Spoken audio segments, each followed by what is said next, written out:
Palestine സംഘർഷം വാർത്തകളിൽ നിറയുമ്പോൾ ഏറെ ചർച്ച ചെയ്യപ്പെടുന്ന ഇസ്രായേൽ മിസൈൽ പ്രതിരോധ സംവിധാനമാണ് അയൺ ഡോം.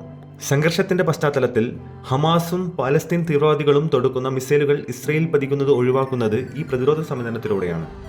70 കിലോമീറ്റർ വരെ പരിധിയുള്ള റോക്കറ്റുകളെ ഇതിന് തകർക്കാനാകും.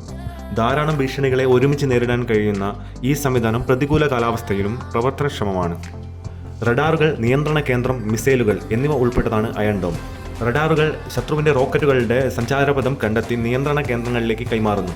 സംരക്ഷിത സ്ഥലങ്ങളിലേക്ക് വരുന്ന റോക്കറ്റുകളെ നിയന്ത്രണ കേന്ദ്രത്തിൽ നിന്നും മിസൈലുകൾ വിക്ഷേപിച്ച് തകർക്കുന്നു.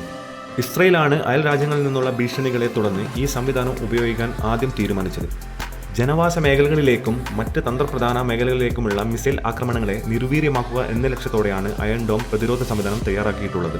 കഴിഞ്ഞ 10 വർഷത്തിനിടെ 2400 റോക്കറ്റ് ആക്രമണങ്ങളാണ് അയൺ ഡോം സംവിധാനത്തിലൂടെ നിർവീര്യമാക്കിയത് എന്ന് ഇസ്രായേൽ മിസൈൽ പ്രതിരോധ സംവിധാനങ്ങളുടെ തലവനായ മോഷ് പട്ടേൽ ജനുവരിയിൽ ടൈംസ് ഓഫ് ഇസ്രായേലിന് നൽകിയ അഭിമുഖത്തിൽ വ്യക്തമാക്കിയിരുന്നു. 100 കണക്കിന് ആളുകളുടെ ജീവൻ ഇതിലൂടെ രക്ഷിക്കാനായി എന്നും അദ്ദേഹം പറഞ്ഞു. ഓരോ സ്ഥലത്തും അയൺ ഡോം സ്ഥാപിക്കുന്നതിന് ഏകദേശം $50,000 ചെലവ് വരുന്നു എന്നാണ് റിപ്പോർട്ടുകൾ.